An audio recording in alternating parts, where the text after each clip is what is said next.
Hello, I'm Nicholas Hyatt, Investment Manager here at Wealth Club, and today I'm with Dave Foreman of Praetura Ventures to talk about the Praetura EIS Growth Fund and the Praetura Growth VCT.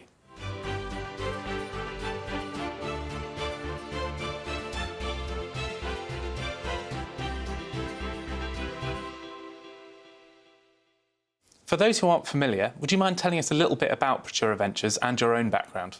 Yeah, so we're a northern-based venture capital fund manager. We started in 2011. We launched our first fund in 2019. Since then, we've raised about 150 million of capital. We invest in tech and health businesses, predominantly in the north. And we believe in kind of doing three things really well. One, finding and backing exceptional founders and companies. Two, helping them build the best business they can. And three, providing real in-depth insight to our investors about how things are going, both the good and the bad, so that investors really feel part of the journey and they understand exactly where their money's been invested. And we think if we get those three things right, returns will come, and and that'll be a good investment for investors. And what's your background? So I was, way back when, an investment banker, and the reason I actually started Praetura, so I'm one of the founders, was I was lucky enough when I was a long time ago to raise the first institutional capital for the Hut Group, and also worked on AO. So you probably bought washing machines and dishwashers from AO and various things from the Hut Group.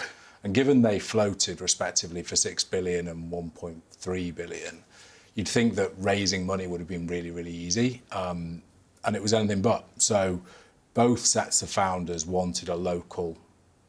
There was an early stage in their business. They wanted a local investor, one that they could sit face to face with and didn't have to go up and down on trains to London. So AO's in Bolton, the Hut Group is in Cheshire. And we couldn't find anyone. So we had to go to London, we had to go to New York, we had to go to Europe to find investors for these businesses. And I guess a little bit out of frustration of that, and also a little bit in seeing the opportunity, we decided to set up Praetura and hope to find the next generation of businesses like the Hut Group and AO and all the other great businesses up in the north. So we're here today to talk about the EIS fund and the VCT. Yeah. Would you mind telling us a little bit about how those two funds work, how they differ, and what they aim to do for investors? Yeah, so I guess fundamentally they will invest in similar businesses, because we have effectively one investment strategy, which is tech and health, early stage, predominantly in the north. I guess the reason we've launched a VCT and we're launching it this year is just to offer investors and I guess IFAs and their clients a different tax wrapper to access the same companies. So longer term, they will invest in the same business and co-invest alongside each other. Obviously, with the VCT, we're starting off with a cohort of about 6 or 7 of the best of our current portfolio. But really, the differences will come down to the tax advantages of EIS versus VCT. The VCT obviously is a fund that just grows and grows, and it's more permanent capital. EIS is a fund where we raise money twice a year, and for every tranche of EIS, we effectively look to deploy that into 8 to 10 diversified companies on a sort of 6-monthly rolling basis. So really the differences are the tax wrapper rather than the underlying assets. So within the tech and health space, what sorts of companies are you looking for? What are the things that make a company stand out for you? So obviously we're looking for founders who have sort of that unique insight into a particular industry or problem. Something that can be big. I think that's something that all venture capital businesses are. We're always looking for things that can grow on and become large enterprises. Take from a local business to a national business to an international business. The bit we focus the most on when we're looking at businesses would be the management team. So not just the founders, but the team around the founders, or the team they want to build with the capital that we might provide. And then the momentum in the business. So we're not backing businesses that are starting from scratch, who have a PowerPoint presentation and an Excel financial model. That we're backing people who've already been and done something. There's something we can get our teeth into, how it's going. There's momentum in sales or in contracts or in users or something that we can really kind of diligence and see how will that likely grow in the future. So the really sort of the important things for us in any diligence process are, do we believe the management team can deliver on the promise of the business? And then the momentum in the business, so there is something that we can diligence, we can speak to the customers, we can speak to pipeline customers. Generally, we back B2B businesses, and most of the businesses would have some variety of recurring revenue. So it doesn't have to be SaaS and doesn't have to be all subscription models. So we've had significant successes in the past with insurance brokers, for example. If tech-enabled insurance broker, if you buy insurance once, you're likely to buy it again. There's a recurring transaction there, and you can understand under the skin of churn and sort of how much that will grow month on month, year on year. So really recurring revenue in a technology or in a sort of health space, really. So you're looking for quite specific companies, but quite an early stage. How do you go about sourcing those companies? So we've done a hell of a lot to build our sort of, our VC brand, particularly in our local region.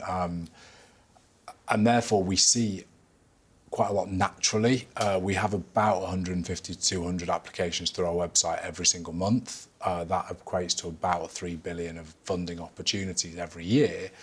And we invest in about 0.5% of everything we see. So we're seeing a lot, and it comes from a wide range. So from people who are involved in the business, people who are investors, just the fact that we're involved in the community. And I think in the north of England, there's not many VC fund managers, which is an opportunity for us. It's a problem for the local ecosystem, but it's an opportunity for us.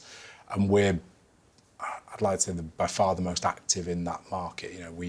We're at a lot of events. We're doing a lot of founder feedback. We're doing a lot of kind of giving back to the community in the hope that those very best founders in our region are looking and saying, right, if I can get funding from Praetura, I'll take their funding. So what does a typical Praetura deal look like? How big is the ticket size? How big is the round size? Yeah, our average investment is about 1.3 million. The rounds are always north of $1 million. And we are happy being a lead or sort of, I guess, following or co-leading a deal.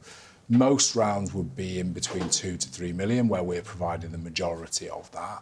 But we've also participated in significantly larger rounds. So recently we backed a business called AeroCloud. That was a 10 million round with us, an American VC, for a Macclesfield-based business that is providing software to airports. Equally, we participated in the modern Milkman, which again is a northern-based business. That round was something like 25 million, where we were participating alongside Index. So there's quite a wide range, but our typical would be 1.3 million out of, say, a 2.5 million round for a business that's in the region of £1 million ARR. If it's a technology business, that's kind of our sweet spot. We really like businesses that are at either at £1 million ARR, or you can see a really clear path how they get to that £1 million ARR. And thinking about the EIS fund specifically, how many companies are you likely to be invested in through that fund? So each tranche would invest in 8 positions on average, diversified across sector and diversified across stage. So we might do a couple of very early stage seed, or what might be classified as pre-seed investments within that 8, and also some later stage Series A, Series B companies. And the reason for that is just we believe hugely in diversification for investors in EIS. I think the reason investors in EIS sometimes sort of look at it and think that's not, EIS sometimes has a bad reputation. I think that's when people are doing individual deals based on people they know or their very close network. Actually, if we, from an investment perspective, the tax reliefs are obviously fantastic, but that diversification is really, really key, and that's what we try and provide for every single client of ours. I think it's fair to say, from what you've said, that Praetura is more than just a funding ticket. 100%. So what is it that you offer your investee companies? Yeah, so this was actually something that was born out of the pandemic, really. So we've always wanted to provide more than money. It was written on all of our walls, and it's our slogan and all that good stuff. But that came from sort of my background in the early days when we were doing deal by deal, and I'd go in and became CFO of a listed business, for example, as one of our portfolio companies, which was in the business day to day, actually helping them grow the business. So we've always wanted to replicate that.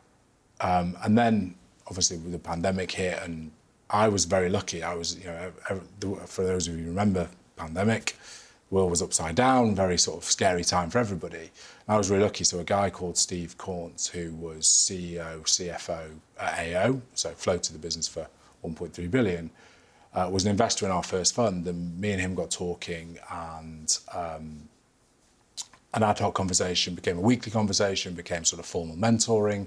At the end of the year of that 2020, Steve agreed to invest in Praetura Group as a shareholder in the business, became chairman of Praetura Ventures, joined me on investment committee. But really, I sort of realised I'd learned more about running a business in 9 months working with Steve than I had in 9 years of kind of doing what I thought I should do every day, which was great.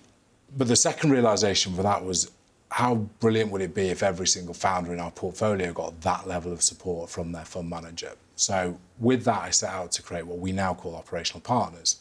And that is people who've been there, seen it and done it, whether it's corporate or entrepreneurial, who've kind of got to that stage of life where they want to give back. Money's not the main motivating factor. They're not looking to us to pay their mortgage. They've had significant success in their lives, but they want that intellectual stimulation and also that, I guess, moral stimulation of giving something back to the community. And we've built a panel of now 8 of these operational partners. And to give you a flavour of some of those people, in the first cohort was a guy called Colin Green. Colin, career in big tech, moved to Apple, ran Apple Korea, ran Apple Japan as country CEO, moved to Cupertino, reported directly to Tim Cook, managed consumer retail for Apple, so selling Apple products to Walmart, Best Buy, Amazon, $17 billion sales budget, which is just a huge number. Happens to be from the Northwest, happens to move back from the North to the Northwest for family reasons, and joined us as one of our first operational partners, and has actually progressed now to, he heads up our entire portfolio and the operational partner panel. But other ones in that, other operational partners in the group would be Helen Verwert, who was Chief People Officer at Dr. Martens. So she left Dr. Martens when they floated for 3 billion. We recruited Helen as an OP, A, because she's a brilliant person, but B, because we know that founders at the early stage really struggle with recruiting great talent. I think that the story of a lot of startups is a lot of people are hired and not all of them work out. And Helen helps with that sort of recruitment drive. We've got a guy called Paul Johnson, founded, scaled and sold his business for 50 million, a technology business up in the north of England. Our most recent recruits are Siobhan Armand, who was ex-general counsel at JD Sports. So went from being kind of a relatively small retailer to being a FTSE 100 business. She was right-hand lady to the CEO. She's just left the business and joined us as an operational partner and brings kind of that retail and legal side of expertise. And the most recent one to join is a guy called Safa. So Safa is a Manchester-based entrepreneur, having come over from Silicon Valley, built a business that sold to Uber. And the technology now that when you use Uber and you can book a local cab on Uber, quite a big, really big part of Uber strategy, that's Safa's technology. So a Manchester-based entrepreneur who's sold to one of the biggest technology businesses in the world, done a period of earn-out and is now joining us to give us time and expertise to help the founders in our portfolio build great businesses. And we found that whole operational partner thing to be just, it's the feedback we get from founders is fantastic. We have a strict criteria of kind of having people who their experience would make founders sit up and take notice. And most of the operational partners give us a day a week. They work with maybe 3 or 4 founders, so they've got meaningful time to build like a mentor-mentee relationship or a meaningful board relationship. And you can see when they go in, you can see the progress of founders as they kind of mature, because founders, especially at the early stage, have to really move from being a founder to being a CEO, and that's, nobody tells you how to do that, right? No one says, oh, just because you founded a business doesn't mean you'll be a great CEO. But that's the journey that people need to go on. And we find with our operational partner network, we're able to help them on that journey with people who've been there, seen it and done it. So zooming out a little bit, the last 18 months, 2 years have been quite different, economically speaking. Yes. Interest rates have gone up significantly. Inflation's been very high. Yeah. Has that changed how you've invested at all? It hasn't changed what we're investing in. It probably makes us a bit more nervous about the consumer. Most of our businesses are B2B. We do some investments into consumer businesses. We back things like Modern Milkman, we back things like Seatfrog, we back things like Her, the dress rental business. But we've probably been a bit more circumspect about consumer. You've got to have really brilliant stats and demonstration of growth, because I think we're all pretty negative on the consumer experience in the future. I think that there's still pain to come. But the real difference, I guess, is, and everyone will know this if they're investing in venture capital, is that valuations have generally been sort of impacted. I think that as interest rates have risen, valuations have decreased. And I think it's a natural thing. I think 2021, the valuations that certain businesses were raising money at could be described as a little crazy. Very full. Aggressive would be one word. So I think that what's happened is the whole industry has reverted to the mean and the average trend, and you're sort of more in line with 2019 than you are with 2020, 2021. And actually, that's a good thing. I think that now is a great time to be investing. And those founders who've been able to build something through this turbulent time and still grow and still develop and still, hit their marks, I think this will be a golden generation, because if you can build something in that turbulent environment with all of the stresses of whether it's dealing with first time with remote working, or dealing with having your team at home, or whether it's dealing with interest rates rising, or whether it's cost inflation, whatever it might be, if you can build something in that scenario, and that's what we're looking to back now, I think there's a really good chance that they'll be very resilient businesses as they go on in the future. So can you give us a couple of examples of companies that you have invested in recently? First one would be Seatfrog, and this is one of the ones that's actually in London. So Seatfrog is rail technology. Weirdly, we have two businesses in our portfolio who do technology into rail, which probably wasn't in our original investment thesis, but it's actually a really great space. They are just growing rapidly. They work with all of the major rail sort of networks in the UK. They've just moved into Italy and into Europe.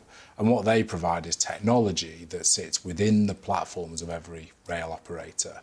And they're bringing new innovative ways of buying tickets. So you can buy a ticket, you can upgrade through an auction process, you can swap a ticket, which is a perennial problem within rail.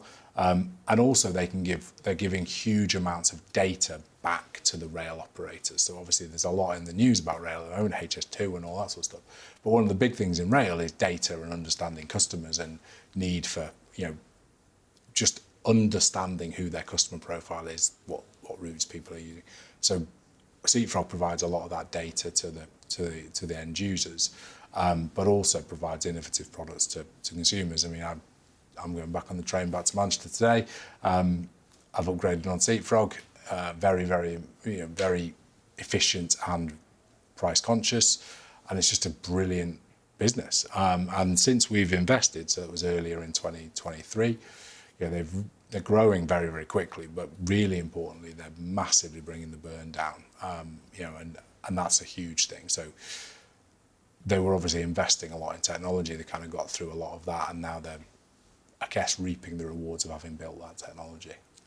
And what about a few of the more established businesses, or businesses that have been in the portfolio for a long time? I mean, you mentioned Modern Milkman earlier. That's been in the portfolio for a while now, I think. It's been in for a while. So that's a business that is exactly what it sounds like, which is a modern version of a milk round. And we invested, it's grown from practically zero pre-pandemic. It obviously had a bit of a bump during the pandemic. It's now 50 million of revenue. It's going into America. Big plan for them is to, they've always been sort of unit economic profitable. There's a lot in the world about Q-commerce and just how those businesses are really struggling. Modern Milkman's always been sort of unit economic profitable, and they're just getting to that point of break even. We've invested alongside Index, and it's just a brilliant business, and you learn so much investing in something like that, because it's something you think you know about. It's a milk round, but then you think you know about delivery and you think it's all about customer density and how close the houses are together, and sort of, I guess I was immediately thinking, well, it'd be great to be in London because, you know, more houses and all that good stuff. But actually the way they deliver it is overnight, and therefore that the suburban rural areas is actually better because they're delivering overnight at 3, 4 in the morning, and what they need to be able to do is get in, drop the milk, cheese, eggs, whatever it might be, and get out. And they've got their cost of delivery is tiny, you know, less than £1 to deliver stuff, which is the fundamental thing about this business. If you can't get that delivery right and the cost of delivery right, you can't run this business. And just a fantastic business. Another business that's been in the portfolio for a very long time is a business called Peak.ai. So this is exactly what we're trying to do. Peak.ai is probably the example of what we're trying to get right for investors. We invested in Peak at a 4 million pre-money valuation way back when there was 3 or 4 people, a few pilot contracts, a really big idea. Since then, they've been invested in by us, and then the next round was 15.4 million, that was us and MMC. The next round was 54, that was us and Ox, and the next round was 200, that was us and Ox and MMC and SoftBank. And, you know, just that's the journey we're trying to get people onto. It's a Manchester-based business that's kind of gone from local to national to international. And, you know, that's something we see huge exciting. They've just launched a new product called Co-Driver, which is basically bringing kind of ChatGPT type stuff to internal clients. So their client bank includes the likes of Nike, you know, and sort of bringing that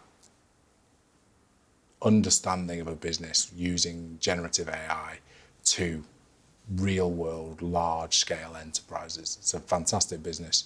Richard Potter, the CEO, is a fantastic CEO. And hopefully that's one that we can, you know, we'll look back on and say that's exactly what we're trying to do.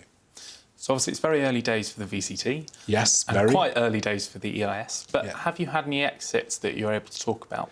Yeah, so prior to the launch of the EIS, one of our first deals, we backed a business called Inspired Energy PLC. It wasn't a PLC when we first invested. That was an energy consultancy based up in sort of near Blackpool in the north of England. It was very early stage, 30 odd people when we invested. It grew to, ended up with about 500 people and 20 million EBITDA. We floated it on AIM. That was one where I mentioned I became CFO.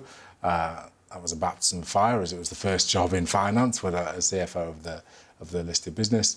And we returned 16 times money to our investors. Another exit that, you know, talk about, PIB Insurance. So PIB Insurance is one of the UK's largest insurance brokers now. We were the very first funders and almost co-founders of the business. You know, we sold it to Carlisle Private Equity after 18 months. We made a 5 times return.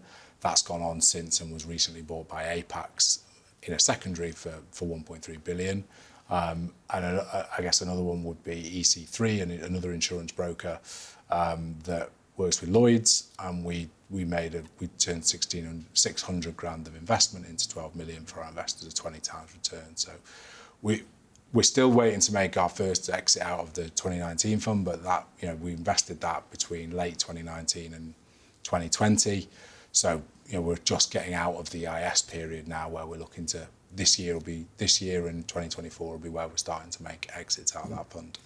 So if I was looking at making one investment into an EIS or a VCT fund this year, yeah, why should I consider Praetura? I think there's a huge opportunity in the north. So the reason for that is there just is an imbalance of funding. So if you take kind of venture generally, or in fact, if you take economic sort of impact, the North and London are both about 20% of pretty much every economic measure. So whether that's population, number of companies, GDP. However, so they're both 20%. However, 80% of VCs live and work in London, and 3% of VCs live and work in the north of England. And what that means, because VC, especially the early stage, is relatively like a local sport. You know, VCs, London founders get about 60% of all VC funding. Northern founders get about 11% of all VC funding.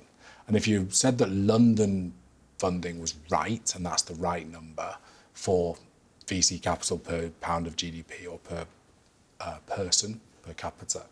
There's a 9 billion funding gap per annum in the north of England.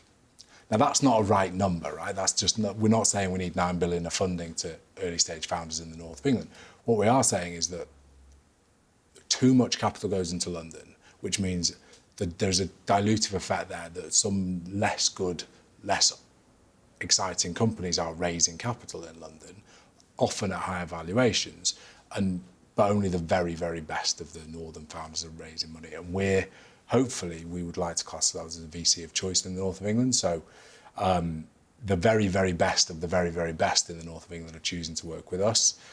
And because of that imbalance, the prices we pay on the way in, the entry valuations effectively, are significantly lower.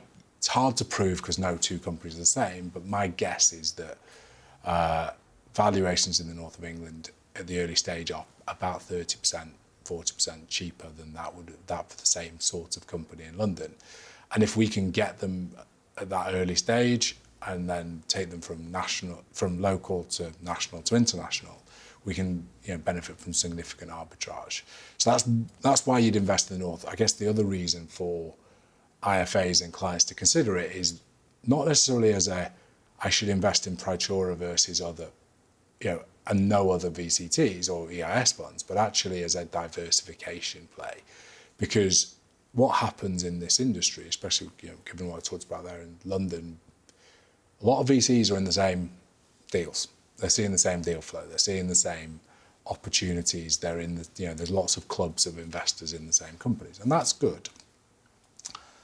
But as a diversification play, we are definitively seeing things that are different from every other VC or majority of other VCs. And we partner with them, but generally we're seeing things that are different. And as for an investor who's looking for diversification, there's a natural diversification play of investing in the Praetura fund because we're just seeing and doing different deals from the others. So we think we're pretty confident our returns to date would suggest that there is an opportunity of that valuation arbitrage. But I think the biggest thing is that diversification of just seeing different companies and backing the best of the best in a region, not an amorphous sort of massive, lots of venture capital funding in London. Dave Foreman of Praetura Ventures, thank you very much. Thank you. If you're watching on YouTube, please press like and subscribe to the channel for more.